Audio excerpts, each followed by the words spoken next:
ಗುರುಮಿಟ್ಕಲ್ ತಾಲೂಕಿನ ಯಳಸತ್ತಿ ಗ್ರಾಮದಲ್ಲಿ ಗ್ರಾಮ ಪಂಚಾಯಿತಿ ವ್ಯಾಪ್ತಿಯಲ್ಲಿ ದನಕರುಗಳಿಗೆ ನೀರಿನ ಟ್ಯಾಂಕಿ ಸೇರಿದಂತೆ ಹಲವು ಮೂಲಭೂತ ಸೌಲಭ್ಯಗಳ ಕೊರತೆ ಇದೆ.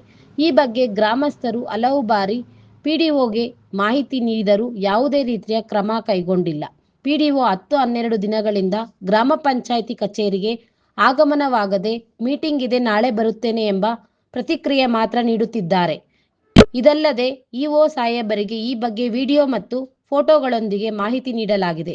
ಆದರೂ ಯಾವುದೇ ಸ್ಪಂದನೆ ಇಲ್ಲ. ಅಧಿಕಾರಿಗಳ ನಿರ್ಲಕ್ಷ್ಯದ ಹಿನ್ನೆಲೆಯಲ್ಲಿ ಕೆಆರ್ಎಸ್ ಪಕ್ಷದ ಯಾದಗಿರಿ ಜಿಲ್ಲಾ ಯುವ ಘಟಕದ ಕಾರ್ಯದರ್ಶಿ ಶಾಂತಕುಮಾರ್ ಅವರು ತಾವೇ ಮುಂದೆ ನಿಂತು ಪಶುಗಳಿಗೆ ನೀರಿನ ಟ್ಯಾಂಕಿಗೆ ಸ್ವಿಚ್ ಹಾಕುವ ಕೆಲಸವನ್ನು ಮಾಡುತ್ತಿದ್ದಾರೆ.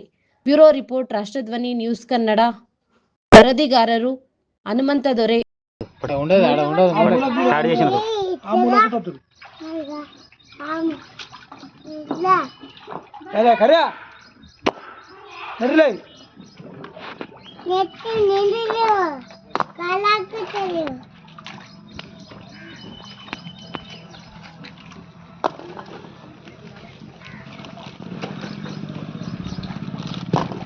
ಸಲವಳೆ ಹಾಕಿದ್ರಾಗ ಯಾರನ್ನ ಬಂತಾರ ಎತ್ತು ಬಿತ್ತು ಕುಡಿತಾವ ಕಳೆ ಹಾಕಿರ್ತಾವ ಬಂದ್ರೆ ಅವನು ಏನು ರೆಸ್ಪಾನ್ಸ್ ಕೊಡೋದಿಲ್ಲ, ಏನು ಕೊಡೋದಿಲ್ಲ.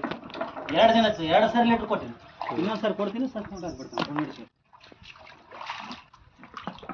ಎಲ್ಲ ಮುಳ್ಳಾನು ಇಲ್ಲ ಸರ್, ಅದು ಕುಳ್ದಕ್ಕೆ ಮುಳ್ಳು ಮೂರು ಪುಲಿಸೆ ಕಡಕ್ಕೆ